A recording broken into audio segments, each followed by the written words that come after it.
श्रीमन्महागणाधिपतये नमः। सदा निम्बवृक्षस्य मूलादिवासात् सुधाश्रावणं तिक्तमप्यप्रियन्तं तरुं कल्पवृक्षादिकं साधयन्तं नमामीश्वरं सद्गुरुं సాయినాథం. సాయినాథ పరబ్రహ్మణే నమః.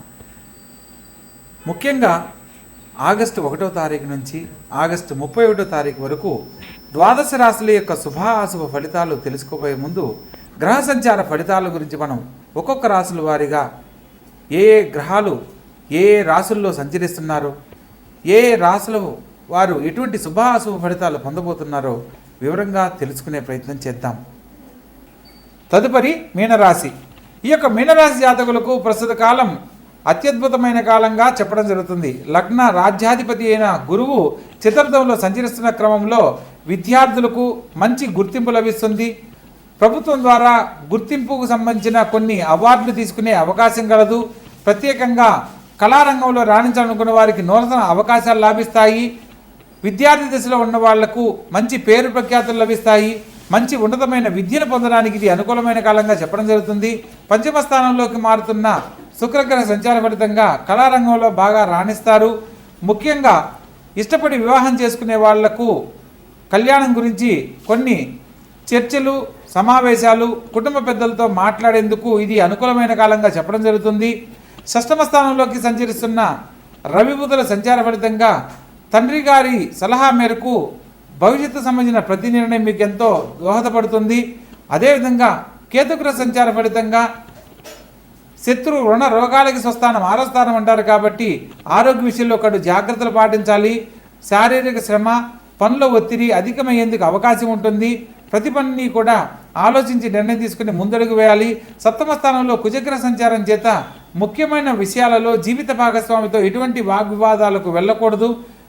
కొన్ని సందర్భాలలో నూతన సంబంధమైన కార్యక్రమాలు ప్రారంభించే క్రమంలో పెట్టుబడులు లాంటివి ఏవి చేయకూడదన్న సత్యాన్ని తెలుసుకోవాలి. అదేవిధంగా 1000 స్థానంలో సంచరిస్తున్న రాహుగ్రహ సంచార ఫలితంగా కులదేవతా దర్శనము, పుణ్యనదీ స్నాన ఫలితము తప్పకుండా లభిస్తాయి. ఈ సమయంలో దేవతా దర్శనాన్ని చేయడం వల్ల మీరు భవిష్యత్తు సంబంధించి తీసుకునే నిర్ణయాలలో ఆటంకాలు తొలగిపోయి సకాలంలో సత్ఫలితాలు పొందడానికి అవకాశం ఉంటుంది. మొత్తం మీద ఈ రాశి వారికి రాహుకేతుల మధ్య గ్రహ సంచారం జరుగుతున్న కారణంగా ప్రతిరోజు సుదర్శన మంత్రాన్ని పఠించాలి. అదేవిధంగా రాహుగ్రహ కేతుగ్రహ శ్లోకాలను నవగ్రహ ప్రార్థనా శ్లోకాల్లో మనకి చెప్పబడిన విధంగా అర్ధకాయం మహావీరం చంద్రాదిత్య విమర్దనం సింహికా గర్భ సంభూతం తం రాహుం ప్రణమామ్యహం. అదేవిధంగా కేతుగ్రహానికి సంబంధించి ఓం ఫలాస పుష్ప సంకాశం తారకాగ్రహమస్తకం రౌద్రం రౌద్రాత్మకం ఘోరం తం కేతుం ప్రణమామ్యహం. ఇలా ఈ మంత్రాన్ని 7 సార్లు, రాహుగ్రహ మంత్రాన్ని 18 సార్లు పఠిస్తూ ఉన్నట్లయితే భవిష్యత్తుకు సంబంధించి తీసుకునే ప్రతి నిర్ణయంలో కూడా తప్పక శుభ ఫలితాలు పొందుతారు. వంశపారంపర్య దోషాలు తొలగిపోవడానికి, సర్పదోష నివారణకు సుదర్శన మహామంత్రాన్ని తప్పనిసరిగా పఠించాలి. ఓం నమో మహాసుదర్శనాయ మహాచక్రరాజాయ ధగద్ధగిత ధరాధరంతర జ్వల జ్వల ప్రజ్వల ప్రజ్వల దుష్ట దానవ భయంకర భూచర కేచర నిశాచర అంతరిక్షచర కాలసర్పకాన్ స్వాహ. ఈ మంత్రాన్ని చదివినా వినినా కూడా వంశపారంపర్య దోషాలు తొలగిపోతాయి. కాబట్టి విష్ణు భగవంతుడు శేషపానువు పైన శయనిస్తూ ఉండడం వల్ల సర్పం తన ఆధీనంలో ఎలా అయితే ఉంటుందో వంశపారంపర్య దోషాలతో ఇబ్బంది పడుతున్న వారికి సర్పాలు వాళ్ళ ఆధీనంలోకి మారుతాయని ఈ యొక్క శ్లోకం తెలియజేస్తుంది. కాబట్టి ప్రతి ఒక్కరూ కూడా ఈ యొక్క సర్పదోష నివారణ మంత్రాన్ని ఈ సమయంలో పఠించి ఈ యొక్క మీనరాశి వాళ్ళు సత్ప్రవర్తనతో ఉన్నతమైన జీవితాన్ని పొందగలరని సూచనగా తెలియజేయడం జరుగుతుంది. కాబట్టి చక్కగా ఆచరించండి, ఆనందకరమైన జీవితంలో జీవించండి. శుభం భూయాత్. తదుపరి కన్యారాశి.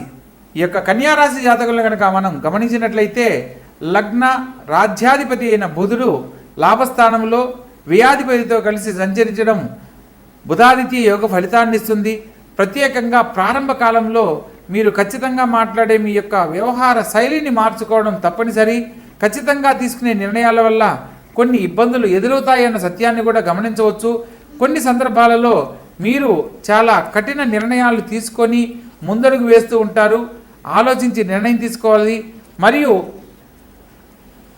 షష్టమ స్థానంలో రాహుగ్రహ సంచారం చేత మీరు ఎవరినైతే ముఖ్యమైన వ్యక్తులుగా భావిస్తారో వారి వైపు నుంచి చిన్న చిన్న విభేదాలు ఏర్పడే అవకాశం ఉంటుంది. కాబట్టి ప్రతి ఒక్కరితోనూ ఆచితూచి వ్యవహరించండి.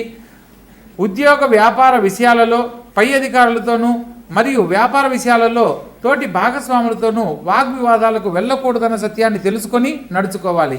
అదేవిధంగా సప్తమ స్థానంలో శని సంచారం జరుగుతున్న కారణంగా కళ్యాణ జీవితానికి సంబంధించి ఎదురు చూస్తున్న వారికి వివాహ జీవితానికి సంబంధించి కొంత ఆలస్యం జరిగే అవకాశం ఉన్నప్పటికీ శని భగవంతునికి సంబంధించిన కొన్ని పరిహారాలు ఆచరించాలి. ప్రత్యేకంగా జీవిత భాగస్వామితో వాగ్వివాదాలకు వెళ్ళకూడదన్న సత్యాన్ని తెలుసుకోవాలి.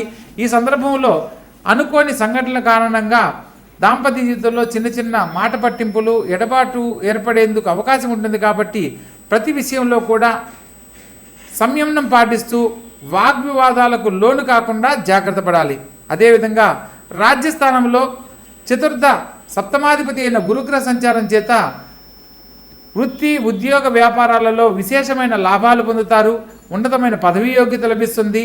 గొప్ప జీవితాన్ని అందుకునేందుకు ఇది అత్యుత్తమమైన కాలంగా చెప్పడం జరుగుతుంది. లాభస్థానంలో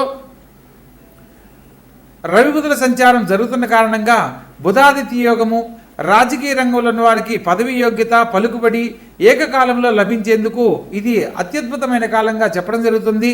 లాభస్థానంలో శుక్రగ్రహ సంచారం కూడా జరుగుతుంది. కాబట్టి ఆర్థికంగా సంతోషకరమైన జీవితాన్ని పొందడమే కాకుండా కుటుంబ సభ్యులతో విందు వినోద కార్యక్రమాల్లో పాల్గొనడము, నూతన కార్యక్రమాలను చేపట్టడం లాంటి అంశాలు ఎన్నో జరుగుతాయి.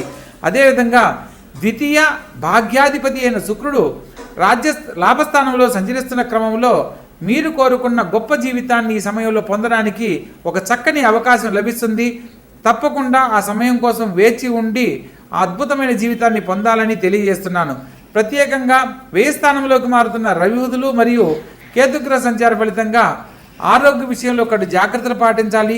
తండ్రి గారి ఆరోగ్యం పట్ల శ్రద్ధ వహించండి. తండ్రి గారితో ఎటువంటి వాగ్వివాదాలు చేయకూడదు. వృత్తి ఉద్యోగ వ్యాపారాలలో నూతన ఆలోచనలన్నీ ప్రస్తుతం మానుకోవడం ఎంతో తప్పనిసరి అన్న సత్యాన్ని తెలుసుకొని నడుచుకోవాలి. నూతనంగా వ్యాపార సంబంధమైన విషయాలలో పెట్టుబడులు కానీ ఇన్వెస్ట్మెంట్లు కానీ ఈ సమయంలో అస్సలు చేయకూడదన్న సత్యాన్ని తెలుసుకోవాలి. మొత్తం మీద ఈ రాశి వారికి అనుకూలమైన కాలంతో పాటు కొంత ఇబ్బందికరమైన పరిస్థితులు కూడా ఎదుర్కొనేందుకు అవకాశం ఉంది. కాబట్టి ప్రతిరోజు వ్యయ స్థానంలో సంచరిస్తున్న కేతుగ్రహానికి ప్రతిథి దేవతగా గణపతిని ఆరాధించాలి.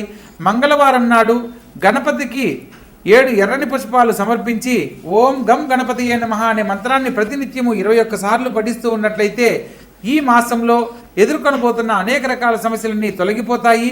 సాక్షాత్తు ఆ గణపతి యొక్క ఆశీస్సులతో ఉన్నతమైన జీవితాన్ని పొందడానికి చక్కని అవకాశము లభిస్తుంది.